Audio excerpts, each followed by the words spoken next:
Thank you, everybody. Thank you. Thank you. It is great to be back in North Carolina, believe me. We had a fantastic victory in the primaries, and I love the people. And I have property here. I employ a lot of people in North Carolina. And I pay them a lot of money. I want to tell you that right now. So thank you, everybody. It's a really great honor. You know, two people are here tonight. Eric Trump. Do we ever hear of Eric Trump, right? His wife, Laura, who was born in North Carolina, and she's running and working so hard to win North Carolina, November 8th. November 8th. And I'm sure most of you have never heard of her, but Ivanka Trump, okay? Come on up for a second. Come on up. Ivanka.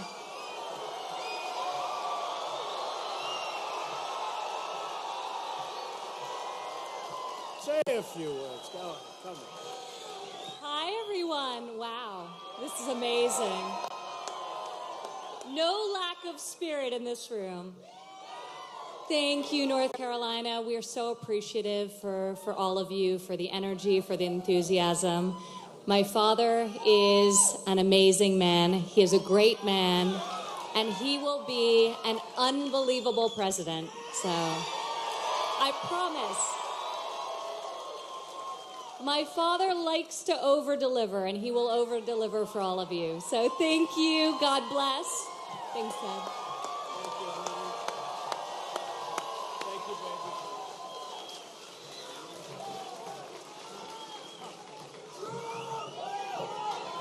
Hey, y'all. Now, you know I couldn't come home and not say hey to all you nice people here. It's such an honor to represent a family that I can tell you is one of the best families I have ever met in my life. Now, you know I was raised with good Southern values, and I could not be part of and speak on behalf of a family and a man that was anything less than incredible. And that is what our next president, Donald Trump, is. I love y'all. Thank you, North Carolina. Thank you. Oh, boy. It's great. We are going to make America so great again. And in 62 days, we're going to win this state, and we're going to win back the White House. But to do that, you must get out and vote. And that means early voting, which begins in North Carolina on October 20th. In other words, start voting. Start voting. This is our chance to end years of injustice, corruption, and betrayal. And we're going to bring back our jobs, by the way.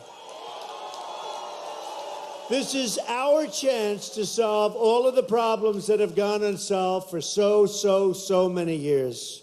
Boy, I'll tell you, many years of gross incompetence.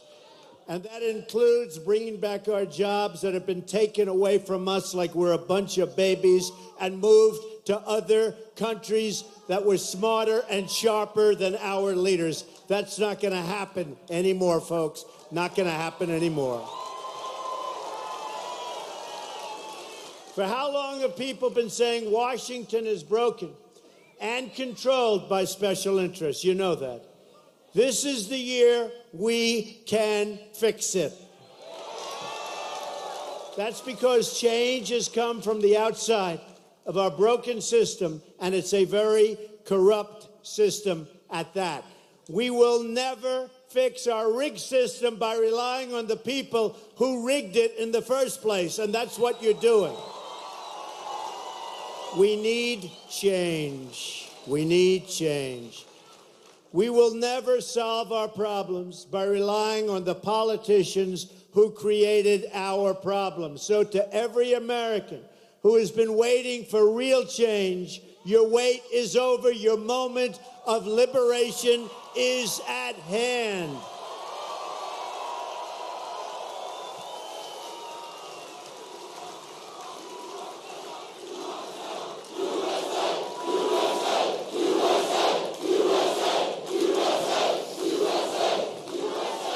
And by the way, we have another room like this outside that's loaded up with people, and outside they have thousands of people also. So that's what's happening. And we're going to go visit the other room right after this. Is that okay with you people, right? I mean, you already have the better location. We have to go and visit them, right? But a vote for Trump is a vote to restore democracy, to heal our economy, and to bring millions of jobs back into every forgotten stretch of this country. And boy, that does mean North Carolina. The change will begin my first day in office. Number one, we're going to eliminate every unconstitutional executive order and restore the rule of law to our land. Then we're going to begin implementing plans for construction of a wall along our southern border.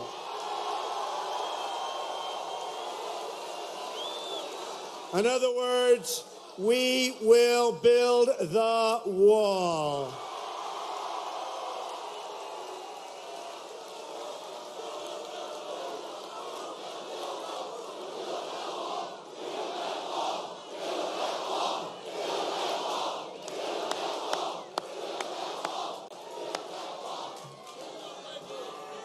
Who's going to pay for the wall? Who? Exactly right. They will. They will. They will. And you know, they're doing very well. Mexico, honestly, they're doing very well. It's like the eighth wonder of the world, what's going on. Massive factories, massive plants are being built. Unfortunately, the bad news is they're being filled up right here. They're being filled up by people from Mexico, not by people from the United States. We got to change it around, folks. I'm sorry. Got to change it around. And it will change. This will keep out the violent cartels and gangs, as well as their drugs that are poisoning our youth and many others, many, many others. But that's just the beginning. I'm going to ask Congress to send me a bill to repeal and replace, finally, Obamacare. It's a disaster.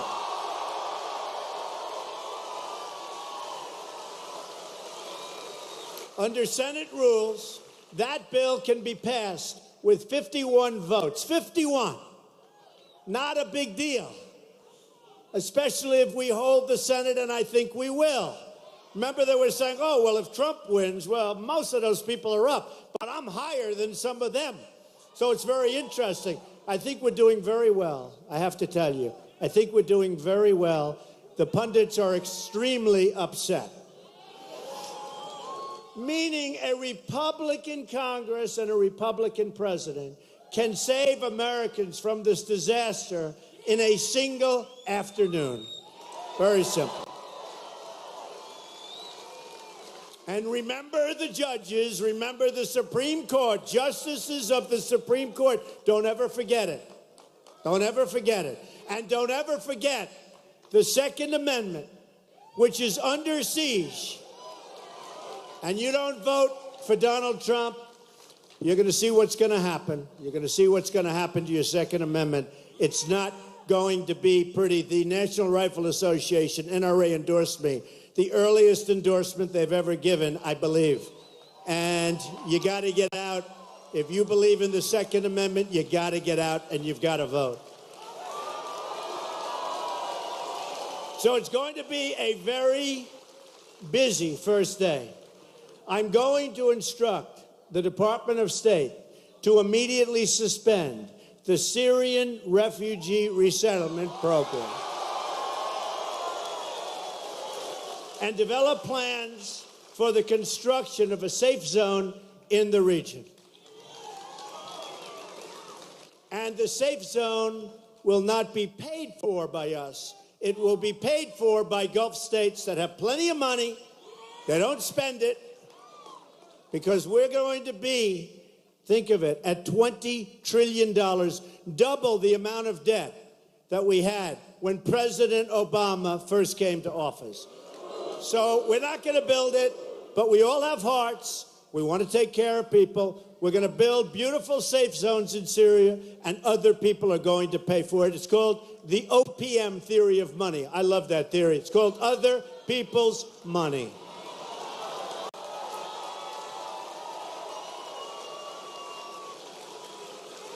And remember the power we have, because some of those countries, many of those countries, wouldn't be there for a long period of time, believe me, if we didn't protect them. So we have a lot of power. Just remember, we don't use that power. We don't even talk about that power. My opponent wants a 550% increase in Syrian refugees over the large number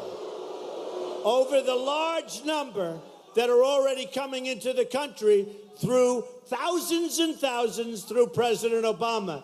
She is running to be America's Angela Merkel, and you see what happened to Angela Merkel of Germany. They had a massive defeat recently in the elections because Germany has had problems like it's rarely seen before. And look at France and look at other countries.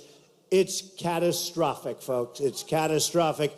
I have friends that go to France every year. They love it. I say, how did you like it this year? They say, we don't go to France anymore. France isn't France. Pretty tough. We'll go to North Carolina instead, okay? I think so. Even our great mayor, Rudy Giuliani, is smiling at that one. But it's true. Happens to be true, Rudy, right? I'm also going to notify all countries that refuse to take back dangerous, illegal immigrants who have committed crimes in this country that they will lose access to our visa programs and many, many more little goodies if they continue to refuse to take back the criminals that have been placed in our country. Right now, they refuse to take them back. Gang members, drug lords, we bring them back. They say, we don't want them. So we fly the plane right back. And they go right back into our country. It's unbelievable, actually. This is the measure that is called for under current law, and I will totally enforce it. They will take those people back, believe me. The Secretary of State is required to take this action, but Hillary Clinton refused to do so, just refused, resulting in thousands of criminal aliens being released into United States communities. And by the way, lots of crime and even death. Furthermore, I will direct every agency in government to begin identifying all wasteful job-killing regulations, and they are going to be removed. This will include lifting the restrictions on American energy. We're going to get your electric bills down. I will also notify our NAFTA partners of my intention to renegotiate the deal. Totally renegotiate the deal. It's got to be a two-way highway. Remember that. Right now, it's one way. Our jobs leave our country and go someplace else, mostly to Mexico. And we will withdraw from the TPP before it can be ratified. That's going to be another NAFTA, believe me. We're going to bring these jobs back to North Carolina, and we're not going to allow our companies to leave North Carolina. There will be consequences if they do so. They're not going to move to a country, make their product, sell it without any tax, without any tariff, right into our country. So we end up with a tremendous loss of taxes and tremendous unemployment. We get nothing. We get nothing. And you know what? If they knew there was retribution, if they knew there was consequence, they wouldn't leave. They wouldn't even be talking about it. They wouldn't even be talking about it. Hillary Clinton supported NAFTA. She supported China's entry into the World Trade Organization, and she supported TPP. Remember, she said it was the gold standard. By the way, I don't think anything can be as bad as NAFTA, but TPP is going to be pretty close. It's going to be a disaster, and a disaster for this area. She just does whatever her donors and special. We're putting out a statement tomorrow. We've raised a lot, and a lot of it, unfortunately, came from me. What am I going to do? But a lot of it came from small donors. I think we're averaging $61 a shot, and we raised millions. We're going to be reporting a very big number tomorrow, so stay tuned. In a Trump administration, we will negotiate trade deals on behalf of American workers, okay? Not for some other country or some company owned by the special interest and donors that give her money. For the American workers, it's going to be now America first. Remember that. And our worker comes first. We will work to ensure that farmers in North Carolina have the tools they need to thrive at home and compete on a level playing field in foreign markets. And that means negotiating fair trade deals that do indeed put America first. Crucially, I am also going to convene my top generals. We have a great one here. Actually, we have a great two generals here tonight. One of them graduated #1 in his class from West Point, just like General Douglas MacArthur. General Douglas MacArthur. Where is that general? Where is he? Tough guy. He is. Come here, General. Come here. #1 in his class. I'm impressed by that, General.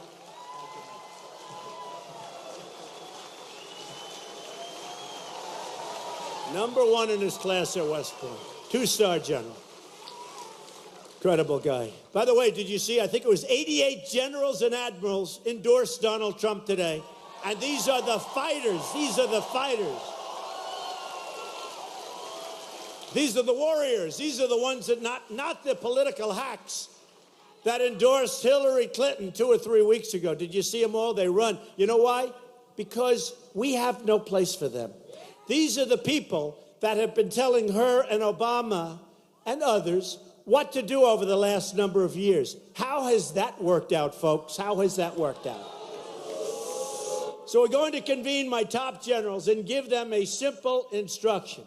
They will have 30 days to submit to the Oval Office a plan for soundly and quickly defeating ISIS. We have no choice. Any nation who shares in this goal will be our friend in this mission.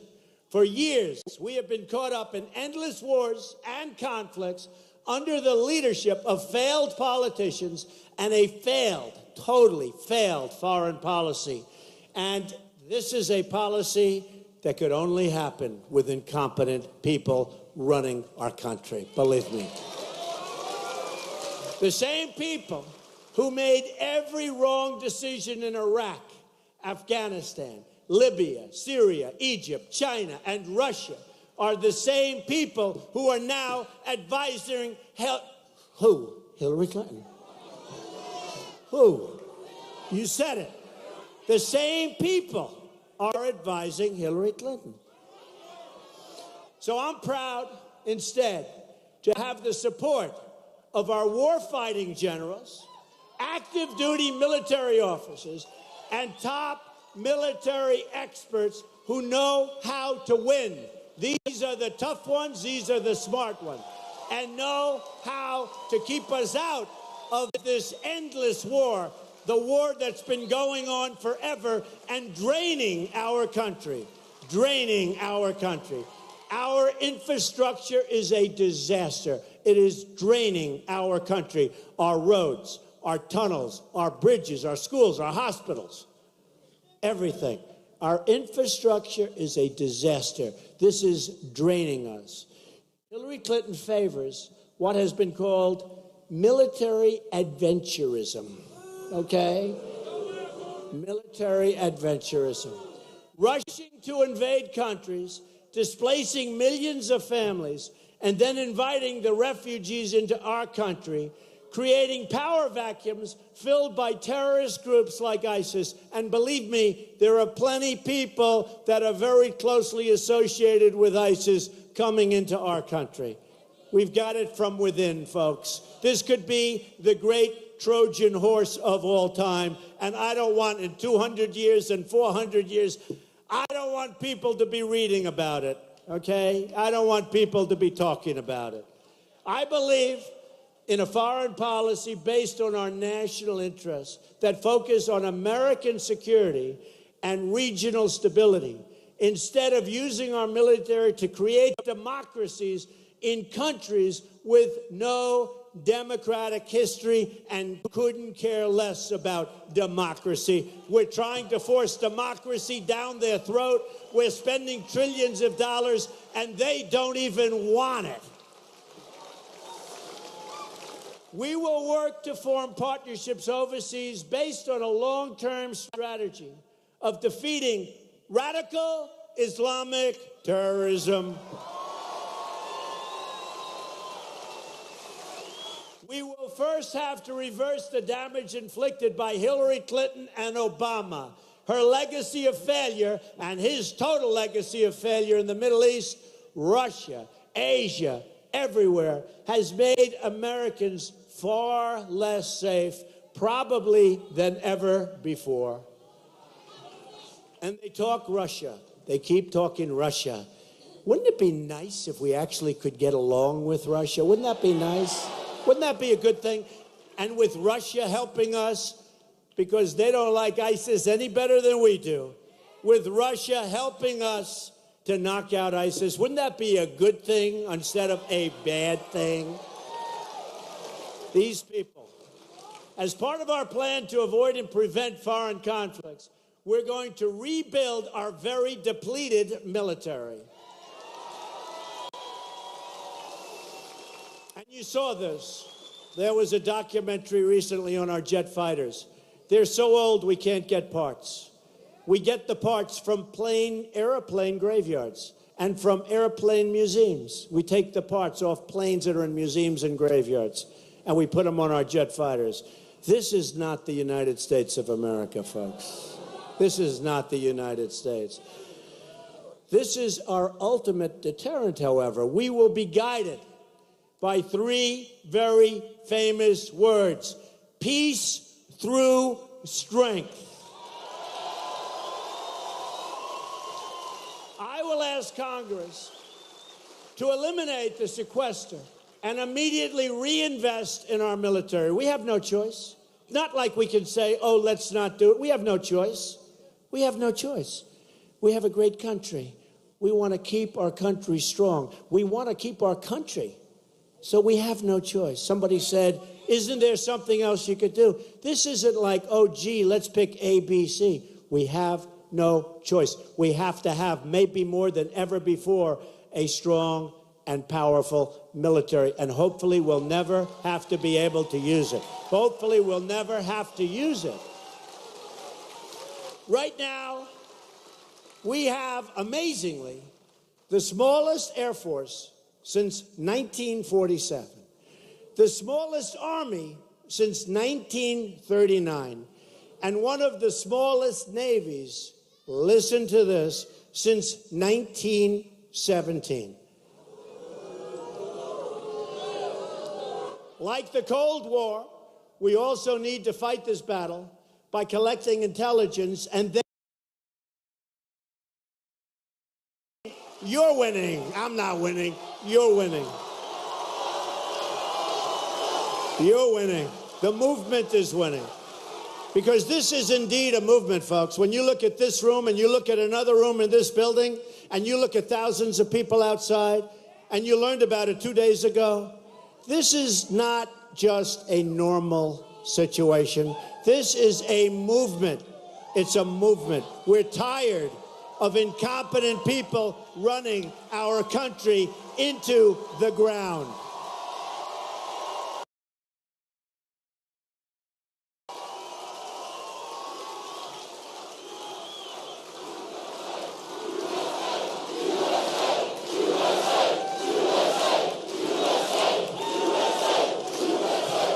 The new revelations about Hillary Clinton from the just released FBI documents make more clear than ever that she fails to meet the minimum standard for running for public office. If she applied for a low-level job at the State Department today, just a low-level job, she couldn't even get a security clearance based on what she's done. Her conduct is disqualifying. Let's run through what we discovered in those FBI documents, which, by the way, were released late on Friday, just prior to Labor Day weekend. And the interview took place over the July 4th weekend. It's important, and we're hoping Matt Lauer will ask about it on Wednesday night to her when he does a town hall. Because she is being protected by the media, by the press, like nobody ever has been protected in the history of this country.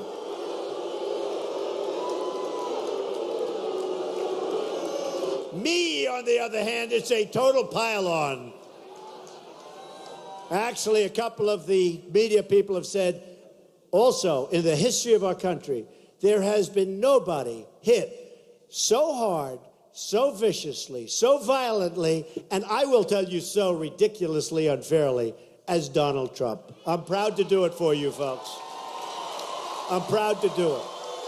Hey, you know the expression, whatever. It's clear from the FBI report that Hillary Clinton lied about her handling of confidential information. She repeatedly told the country that she understood the classified system. Then she told the FBI she didn't understand that the letter C meant confidential or even classified in the documents she emailed. On 39 separate occasions, 39, she said she couldn't recall details about her mishandling of classified information, and she couldn't even name one step she took to make sure foreign hackers couldn't get into her totally illegal server. Keep in mind that her insecure emails included emails about the drone program. It's also clear from the FBI report that Hillary Clinton and her top aides knowingly destroyed evidence and covered up their actions. After her private server was revealed last March, her staff deleted all the emails and wiped it clean using a software designed to prevent any recovery. She bleached her emails. Nobody even heard about it before, and nobody does it because it's a very expensive process. Why would anybody that's getting rid of emails that had to do with the wedding and also, wasn't it, remember, right?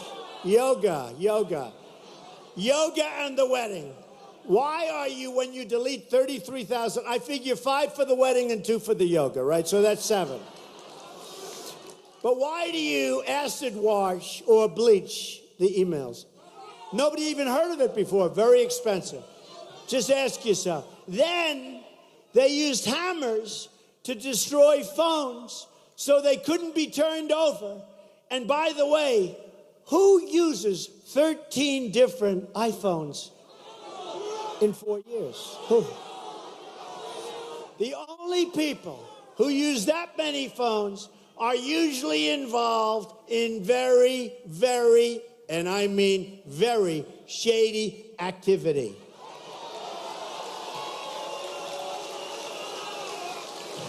And now she's running for president.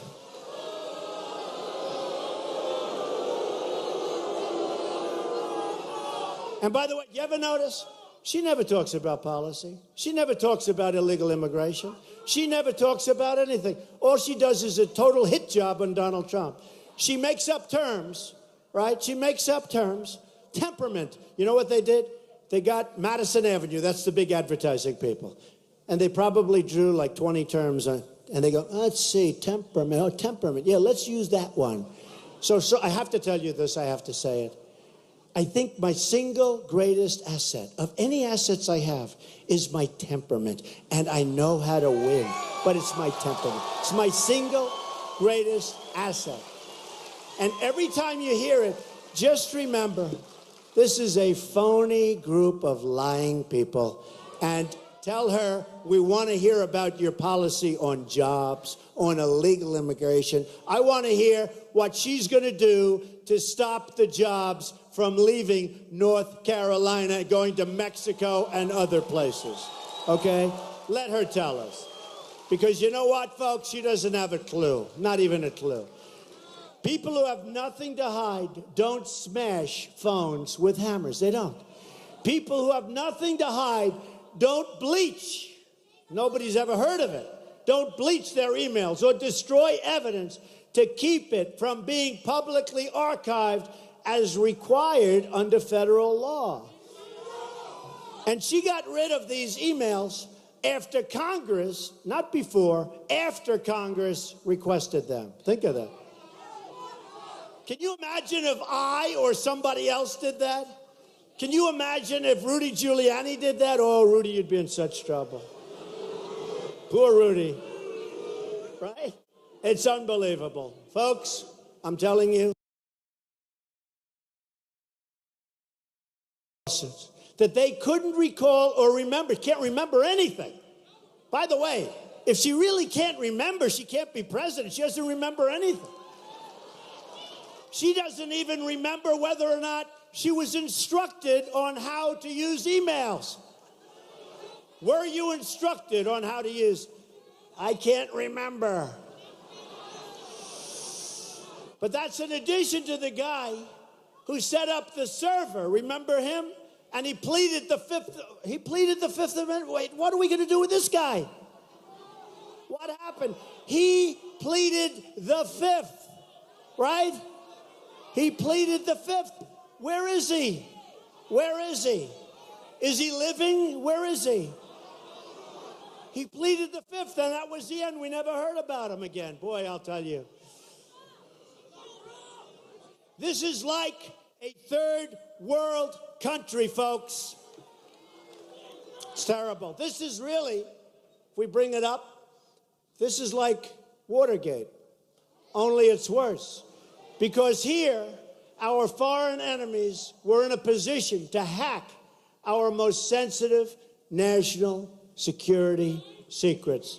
No one takes all the risks Hillary Clinton took unless they're trying to cover up massive, massive crimes. Hillary Clinton using, and you know this, she was using State Department to dole out special favors and access to her friends and to her donors. Totally special favors. It's called pay for play. One example of pay for play is what the Clintons did in Haiti. So let me stop here for a second and say how much we appreciate the Haitian American community in Florida and across our country. And we've had a great relationship with that community. We send our prayers to the many still suffering in Haiti from the earthquake. But while Haiti has suffered, the Clintons and their pals have totally cashed in. Bill and Hillary's brothers have signed housing deals in Haiti, and one wound up on the board of a gold mining company. Clinton Foundation donors have seen the Clintons pave the way for their investments. In one deal, Hillary Clinton set aside environmental and labor rules to help a South Korean company with a record of violating workers' rights set up what amounts to a sweatshop in Haiti. The facility has produced only a fraction of the jobs it promised and faces reports of wage theft all over the place. People are asking, where did all the money go? This November, it's up to the American people to stop the Clintons from raiding America the way they've raided so many other people and places over the years. One of the groups in America that have been harmed the most by Hillary Clinton's policies are African Americans. She sees them only as votes, not as people worthy of a better future. It's called vote for me now, I'll do lots of things, and then you get the vote. I'll see you in 4 years, folks. Liar. Many African Americans have succeeded greatly in this country. We honor and protest, and we really do. We protect these total achievements. So many have really, they've just succeeded, and I have such respect and admiration for that success. But that includes, and I have to say, lowering taxes, because we're going to do things for them, for everyone. Lowering taxes on small business owners to 15%. We're going to lower taxes on our businesses to keep our jobs. We're going to lower taxes on all businesses so that jobs don't leave our country. But millions of African Americans in our inner cities remain trapped in poverty, joblessness, and failing schools. And these are the worst schools you'll ever see. The Democratic Party has run inner cities for 50, 60, 70, and even 100 years. 40% of African American children live in poverty, including 45% of those under the age of 6. 58% of African American youth are not working. They can't get a job. Approximately 2,900 people have been shot in Chicago since the beginning of the year. And nearly 4,000 people have been killed in Chicago since President Obama took office. And that's his home community. Nationwide, think of this, nationwide, African Americans are nearly 60% of the murder victims under the age of 22. This is a national crisis. And anybody who fails to understand that is not fit to seek the presidency of the United States.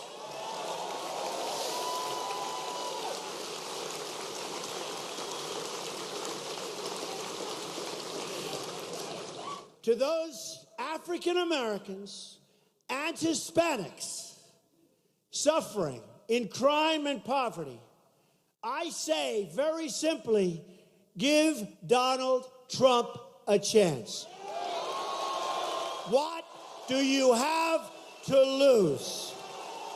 We're going to bring back your jobs, rebuild your cities, give parents and students school choice. We're going to make your community safe so you don't get shot when you walk down the street with your child. What do you have to lose? Nothing. I will not let you down. We're going to push a new civil rights agenda. We believe every American has the right to a safe community, a great education, and government that protects their jobs, not gives their jobs away to foreign countries. This weekend, I had the honor to join a church service in Detroit at the Great Faith Ministries International. It was an amazing experience. You probably saw it. It was a really incredible experience. I will fight for Detroit. I will fight for Chicago. I will fight for Baltimore and D.C. And by the way, will I be fighting for North Carolina? That I can tell you. And for every part of this nation. And I will fight to bring us all together as one American people.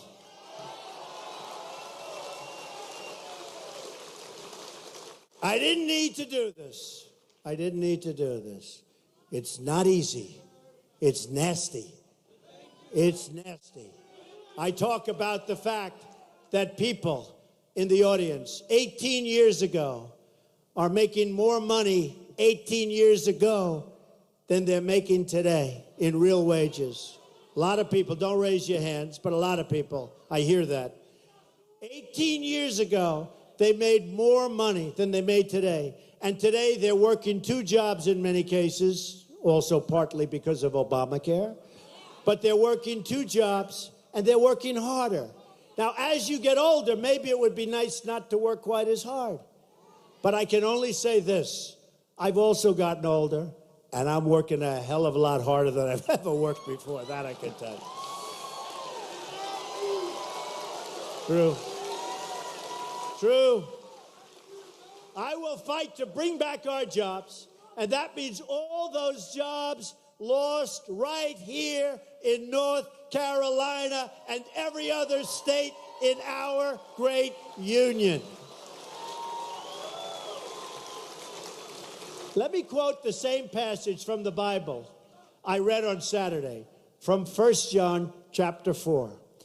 No one has ever seen God, but if we love one another, God lives in us, and his love is made complete in us, all of us.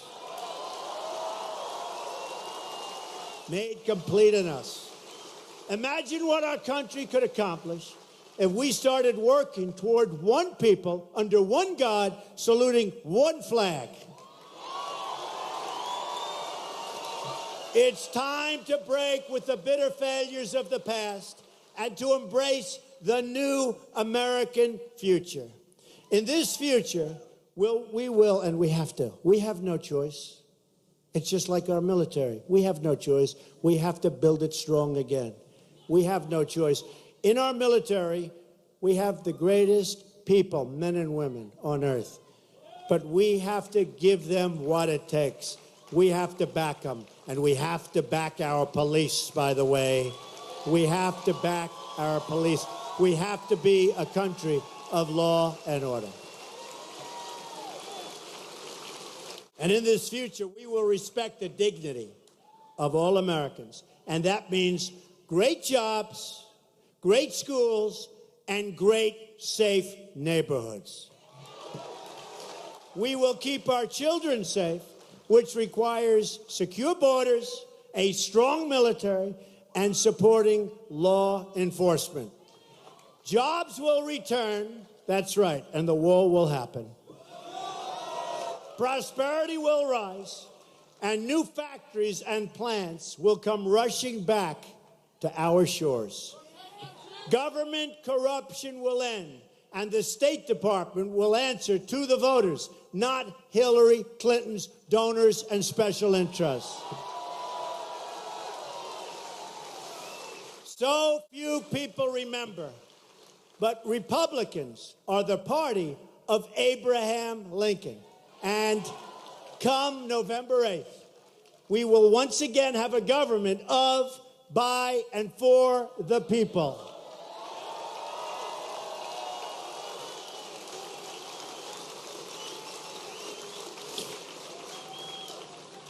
You must get out and vote. You must bring all of your friends. You must bring everybody. Get out and vote. And be vigilant. Watch what's happening. Watch what's happening. Because we're going to win North Carolina. We're going to win a lot of different places. Watch what's happening. Because we're going to take back the White House. And we're going to make America proud again. We will make America strong again. We are going to make America safe again. And we will make America great again. Thank you. God bless you. Thank you. November 8th, get out and vote. Thank you, everybody.